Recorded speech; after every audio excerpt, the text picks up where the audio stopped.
Hello, എല്ലാവർക്കും നമസ്കാരം. ലിയോസ് ഫാമിങ്ങിൻ്റെ പുതിയ യൂട്യൂബ് ചാനലിലേക്ക് എല്ലാവർക്കും സ്വാഗതം. അപ്പോൾ കഴിഞ്ഞ വീഡിയോയിൽ ഞാനൊരു കാര്യം പറയാൻ മറന്നു. പോത്ത് വളർത്തുന്ന ഒരു വീഡിയോ ആയിരുന്നു കഴിഞ്ഞ വീഡിയോ. അപ്പോൾ അതിലൊരു മരുന്ന് ഞാൻ കാണിക്കാൻ വിട്ടുപോയി. അപ്പോൾ അത് ഒന്ന് കാണിക്കുകയാണ്. ലിവർ ടോണിക് അത് നമ്മൾ ടെഫ്രോളി ഒരു കമ്പനിയാണ് ടെഫ്രോളി. അപ്പോൾ അതിൻ്റെ ഒരു ബോട്ടിൽ ഞാൻ കാണിക്കാം. ഇതാണ് ടെഫ്രോളി, TEFROLI. അപ്പോൾ ഇത് പലരും ഉപയോഗിക്കുന്നതാണ്, ചിലർക്ക് അറിയില്ല, അത് കാരണം ഞാൻ പറഞ്ഞെന്നുള്ളൂ. പിന്നെ ഇത് നമ്മൾ പറയാൻ പോകുന്നത് എരുമ വളർത്തൽ. പോത്ത് വളർത്തൽ കഴിഞ്ഞിട്ടില്ല, കുറച്ചും കൂടിയും കാര്യങ്ങൾ പറയാനുണ്ട് അതിൽ.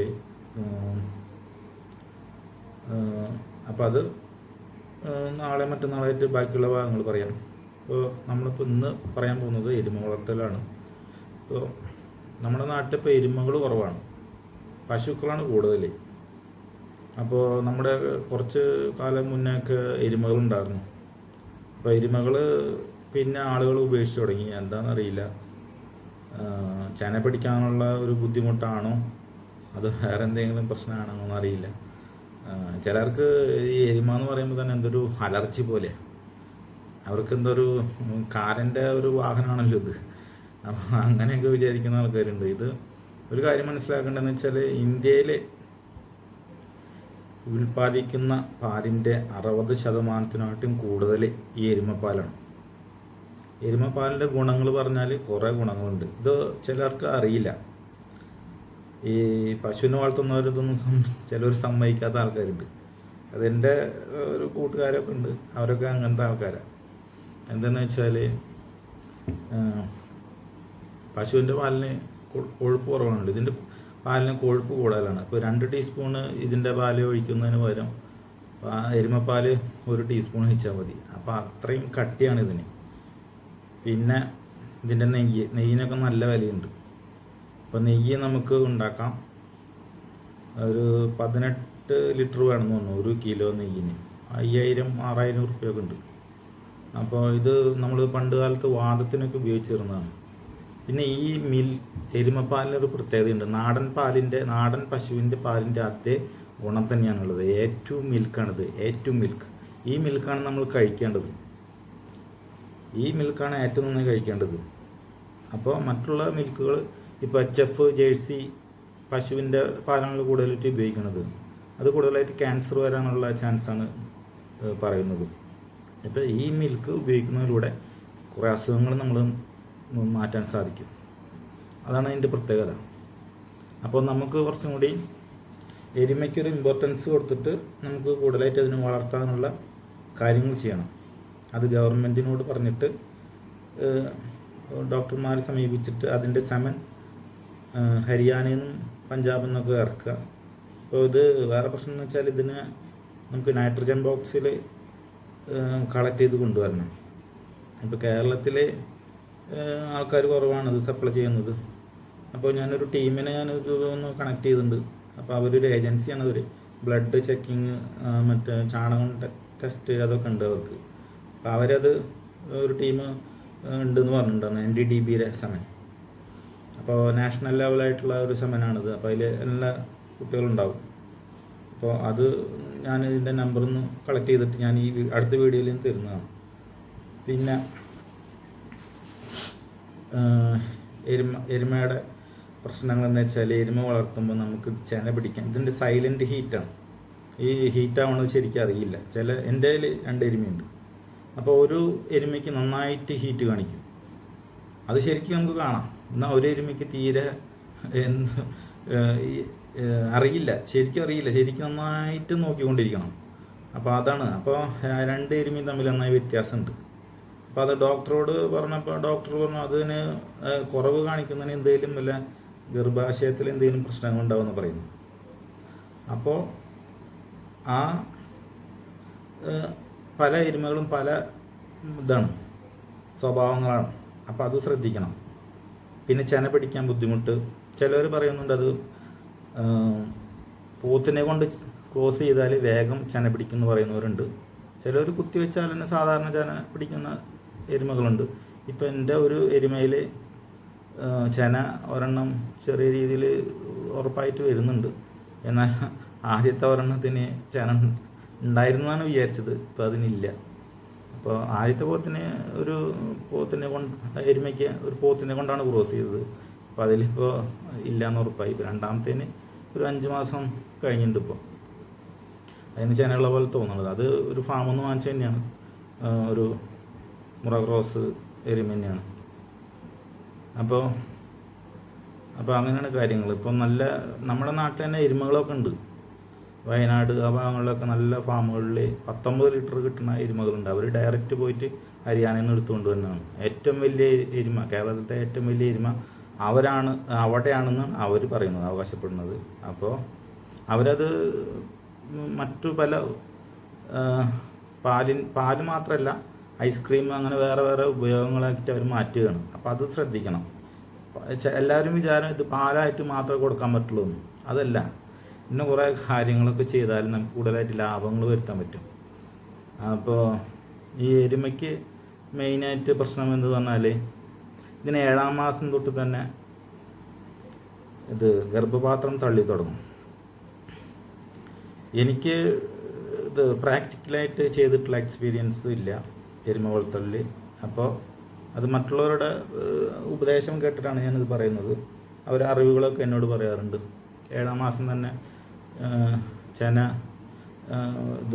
അതിൻ്റെ ബാക്ക് വീതി കുറവായ കാരണം അവർക്കത് കൂടുതലായിട്ട് തള്ളാൻ തുടങ്ങും ഈ 7-ാം മാസം തൊട്ട് തന്നെ. അപ്പം നമുക്ക് എന്താ ചെയ്യേണ്ടതെന്ന് വെച്ചാൽ വെള്ളത്തിൽ കിടക്കാൻ വെള്ളത്തിൽ കുറച്ച് നേരം കെടുത്തുക.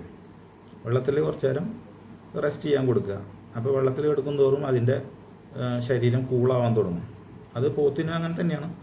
കൂടുതലായിട്ട് നമ്മൾ ശ്രദ്ധിക്കേണ്ടതെന്ന് വെച്ചാൽ പ്രഗ്നൻസി ടൈമിൽ ഈ എരുമേനെ ഒന്നുകൂടി കുറച്ച് വെള്ളത്തിൽ കൂടുതൽ നേരം ഇടാൻ ശ്രമിക്കുക. അപ്പോൾ അതിനിങ്ങനത്തെ പ്രശ്നങ്ങൾ വരില്ല എന്നാണ് പറയുന്നത്.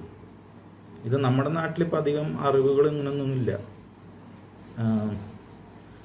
ഇപ്പോൾ ഏറ്റവും കൂടുതൽ 25 ലിറ്റർ വരെ കറക്കുന്ന എരുമകൾ ഹരിയാനയിലുണ്ട്. 25 ലിറ്റർ എന്ന് പറയുമ്പോൾ അവിടെ കിലോ കണക്കാണ് പറയുക. അപ്പോൾ ഏകദേശം ലിറ്ററിൻ്റെ ഒരു റേഞ്ച് തന്നെ വരും. 25 ലിറ്റർ കറക്കുന്ന എരുമയുണ്ട്. അത് വേൾഡ് റെക്കോർഡാണ്. ലക്ഷ്മി എന്ന് പറയുന്നൊരു എരുമയുണ്ട്. വേൾഡ് റെക്കോർഡായിട്ടുള്ള ഒരു എരുമയാണിത്. അതിപ്പോഴും അവിടെ ഉണ്ട്. 21 പ്രസവം വരെ എരുമകൾ പ്രസവിച്ച എരുമ അവിടെ നിൽക്കുന്നുണ്ട്. ഇതൊന്നും തള്ളല്ല. അപ്പോൾ എല്ലാവരും അത് മനസ്സിലാക്കുക. കുറേ കാര്യങ്ങൾ നമുക്ക് പഠിക്കാനുണ്ട്. ഇവിടെ തന്നെ നമുക്ക് കുറേ മാറ്റങ്ങൾ വരുത്തണം. എരുമേനെ കൊണ്ടുവന്നിട്ട് നല്ല എരുമകൾ ഇപ്പോൾ 20 ലിറ്റർ കിട്ടണ എരുമയുടെ കുട്ടികൾക്ക് ഒരു 6-7 മാസത്തിന് അവിടെ കൊടുക്കുന്നത് ഒരു 10,000-75,000 രൂപ വരെ മുകളിലാണ് വന്നത്. അപ്പോൾ അതിൻ്റെ തന്നെ പോത്തിന് തന്നെ നമുക്ക് കിട്ടും 50,000 രൂപയ്ക്ക് മുകളിലാണ് അതിൻ്റെയും വില. അപ്പോൾ അത്രയും നല്ല ക്വാളിറ്റി കുട്ടികളെ നമുക്ക് ഇവിടെ കൊണ്ടുവന്നിട്ട് പരിപാലിച്ചാൽ കർഷകർക്ക് കൊടുത്താൽ അതിൻ്റേതായ മാറ്റങ്ങളും കാര്യങ്ങളും ഉണ്ടാവും. ഇതൊക്കെ ഞാൻ മാത്രം പറഞ്ഞുകൊണ്ട് ഇങ്ങനൊന്നും കാര്യങ്ങൾ നടക്കില്ല. അതിനായിട്ട് കർഷകർക്ക് അറിവുകൾ കൊടുക്കുക. ഇത് ഗവൺമെൻറ്റിൻ്റെ ഉത്തരവാദിത്തമാണ് ശരിക്കും. ഈ പശുവും കാര്യങ്ങളും മാത്രമാണ് ഇപ്പോൾ അവർ നോക്കണത്. അതിൽ നിന്ന് മാറി നമ്മൾ കൂടുതലായിട്ട് എരുമയിലേക്ക് ഫോക്കസ് ചെയ്യണം. ഇപ്പോൾ സെമൻ പ്രശ്നങ്ങളുണ്ട്. സെമൻ എവിടെ കിട്ടും? അതാണ് എല്ലാവരും ചോദിക്കുന്നത്. ഇപ്പോൾ കുറേ ആൾക്കാർ എന്നോട് തന്നെ ചോദിക്കുന്നുണ്ട്, ഇതിൻ്റെ സെമൻ എവിടെ കിട്ടും, എന്താ ചെയ്യുക, അതാണ് ഇതാണ്. ഇതിൽ ശരിക്ക് കുറേ ഉപകാരങ്ങളുണ്ട്. എരുമ പശുവിനൊക്കെ തൊട്ടാലും പിടിച്ചാലൊക്കെ അസുഖങ്ങൾ കൂടും. ഈ ഹൈബ്രിഡ് പശുക്കൾക്കൊക്കെ നന്നായിട്ട് അസുഖങ്ങൾ വരും. HF ജേഴ്സി അതിനൊക്കെ കുറച്ചും കൂടി അസുഖങ്ങൾ കുറവാണ്. അപ്പോൾ ഈ എരുമയ്ക്ക് കൂടുതലായിട്ട് നമുക്ക് അസുഖങ്ങൾ കുറവായിട്ട് ഡോക്ടർമാരധികം വരുത്തിക്കേണ്ട ആവശ്യമില്ല. അത് മനസ്സിലാക്കുക. അപ്പോൾ അങ്ങനെയൊക്കെ വരുമ്പോൾ കൂടുതലായിട്ട് കർഷകർക്ക് ലാഭം ഉണ്ടാവും. പിന്നെ ഇത് കാലാവസ്ഥ മാറുമ്പോഴൊക്കെ അത്യാവശ്യം മാറ്റങ്ങളും പാല് കറവയിലൊക്കെ അത്യാവശ്യം മാറ്റങ്ങളൊക്കെ വരും, കറക്കാനുള്ള ബുദ്ധിമുട്ട് അത് വേറൊരു കാര്യം. മെഷീൻ വെച്ച് കറക്കുന്നവരുണ്ട്. അങ്ങനെ കുറേ കാര്യങ്ങൾ ഓരോരുത്തർ പറഞ്ഞു വരുത്തിയിട്ടുണ്ട്. കാല് അടിക്കും, കാലുകൊണ്ട് അടിക്കും, അതാണ് ഇതാണ് പറഞ്ഞിട്ട് കുറേ ആൾക്കാരുണ്ട്. പിന്നെ എന്താ വെച്ചാൽ കുറച്ച് തീറ്റ കൂടുതൽ വേണം. വേസ്റ്റ് പശു തിന്നതിൻ്റെ വേസ്റ്റൊക്കെ തിന്നും എന്നൊക്കെ പറയുന്നുണ്ട്. അതൊന്നും അത്ര ശരിയല്ല. അവർക്ക് തിന്നാൻ പറഞ്ഞാൽ അവർ തിന്നുള്ളൂ, അത് വേറെ കാര്യം. കൂടുതലായിട്ട് തിന്നണ ഒരു ഇതുണ്ട്. എൻ്റെ ഒരു എരുമ എന്ന് പറഞ്ഞാൽ നന്നായി തിന്നും. അതിൻ്റെ തിന്നൽ കണ്ടാലുണ്ടെങ്കിൽ നമുക്ക് കൊതിയാവും. അത് തിന്നാലേ അത്യാവശ്യം വയറുന്നാലൊക്കെ എടുക്കുള്ളൂ. അത് അങ്ങനത്തെ ഒരു എരുമയുടെ സ്വഭാവമാണത്. അപ്പോൾ എല്ലാ എരുമയും ഒരുപോലെ ആവുന്നില്ല, അങ്ങനെ കുറേ മാറ്റങ്ങളുണ്ട്. അപ്പോൾ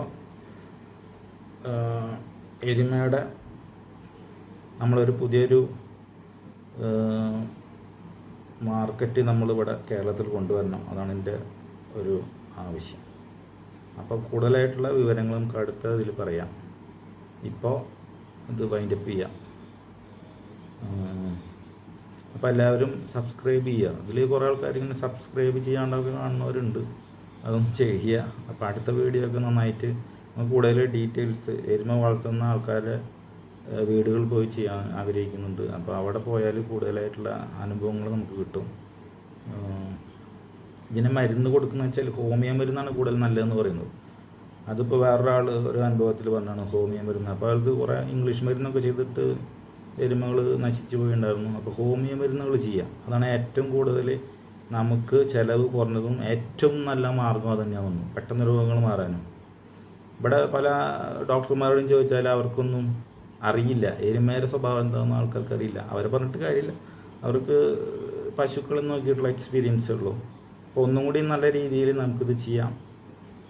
അപ്പോൾ ഞാൻ ഇതിലൂടെ കൂടുതൽ അറിവുകൾ തരുന്നതായിരിക്കും. അപ്പോൾ ലൈക്ക് ചെയ്യുക, സബ്സ്ക്രൈബ് ചെയ്യുക, കൂടുതൽ സപ്പോർട്ട് ചെയ്യുക. അപ്പോൾ കൂടുതൽ നല്ല വീഡിയോസ് വരും. Okay, thank you.